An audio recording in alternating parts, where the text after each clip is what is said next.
mo, sino ang dapat sisihin? Gobyerno o taong bayan? Taong bayan, sir. O, kasi binoto nila. Hindi naman sa boto, sir eh. Kasi minsan tayo, nagugulangan din eh. Siyempre mga manipulator yung mga yun. Kaya lang, pagka one time na alam mo nang hindi dapat iboto, ba't mo iboto susunod, diba? Naloko ka na ng isang beses eh. Kapaulit ka pa. Mahirap pa, no?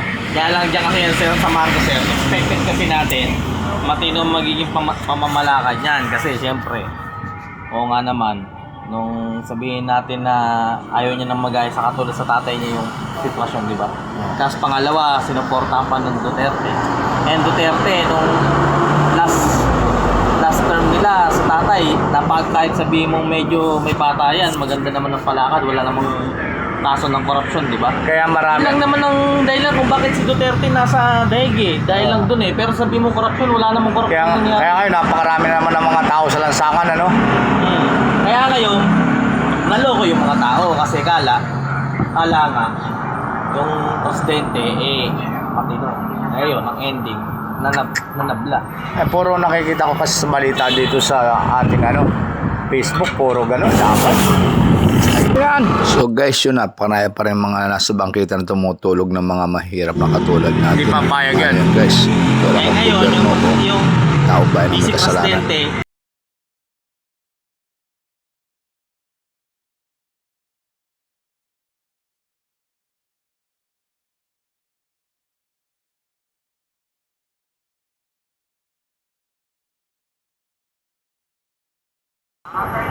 Sino? Marcos? Mabuti kayo? Allegation na ba siya? Oo. Ano, may ilaw na siya, may ilaw na. Wala, di ba? Saan kayo? Tago yung issue. Siyempre, siya nakalal. Kaya napakahirap din, taong bayan din ang Sanay kasi tayo sa food buying eh. Bye. Pag nabayaran ng taong bayan, bubuto na. Pero pagka yung food buying eh. Pag tayo mga food buying yun, hindi na nananalo kung tutusin eh. Oh. Kaya nga lang ito nga lang pagdating sa presidential, lalo ko nga, nagoyo. Naman kasi, basta dalawa kayo dyan, dalawa. Dalawa yan, dalawa. Siyempre, pagka namili sila ng buto, babawi naman sila. Kukuhain nila. Matik yun, sir. Pagka ikaw ay nagpalumal ng pera dyan, automatic posibleng hindi ka mabawi dyan. Kasi siyempre yung bintawan ng mga nahalalay milyon-milyon. Dito daw tayo. Babawi naman nila yung pag nakaupo sila, di ba? Lalo pag sarili mong pera. Kaya napakahirap itanong kung sino may kasalanan no? Sige, tayo mag-out. Kung gobyerno ba o taong bayan na rin talaga.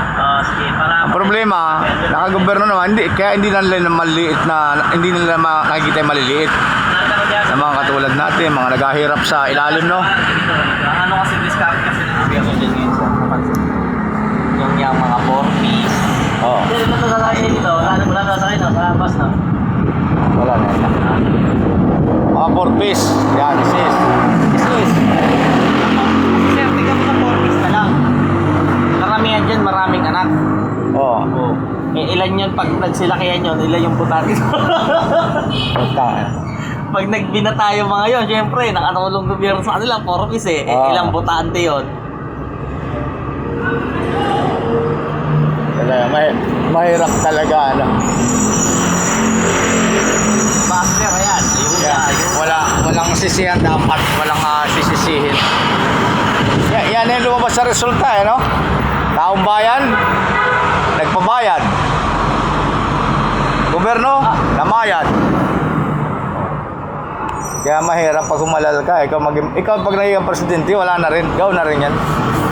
Matik yun. Kahit sino pa maging presidente, wala na rin. Pero naman presidente dyan, katulad ni kung sabihin natin kung hindi lang magiging gaman. Pero kasi kaya tumatakbo sa politika, sir. Katulad nila tropa ng bilyar. Sir, bakit? Wala ka na ba kayo dito? Truck? Hindi ko lang boss alam kasi sa hindi kami dito lang sa amin mga tulay. Kasi nasa politiko, kahit sabihin mo hindi ka na mangurap, kung negosyo ka, doon ka babawi ngayon. Kasi yung sa BIR, katulad yan, pagkuha ng mga permit. Kasi iba dyan, sir, mahirapan kumuha ng mga building permit, yan mga permit to Talaga, nila Bilyar, kaya sumali sa politika kasi para lumago yung negosyo nila. Mas madali silang makakapangamkam ng lupa ng, Ito talaga yun, no? ng legal. Dito sa Hindi Cavite. sila nangongorap, pero nangangamkam sila ng lupa ng legal. Kasi negosyante yan. Oh, kasi ano sila, may Isipin mo sir, Cynthia Villar, DNR. Tapos ang negosyo ng sekretary ng DNR kapagawa ng subdivision. Dating namatay na ano, yung saan lugar sa Victoria tayo. Marindoke. Ang DNR, may hawak ng DNR. Chairperson si Cynthia Villar. May samantalang may corporate sila sa mining company dun sa ano. O, di ba? Di man nangongorap, kaya lang nananamantala sa ano, Oh. sa negosyo. Hirap. Kaya napakahirap ispilingin kung sino ang may kasalanan. Tapos ngayon, away-away na sila sa gobyerno. Wala na, hindi na natin alam kung ano yung patutunguhan natin eh. Hirap ng ganun, no?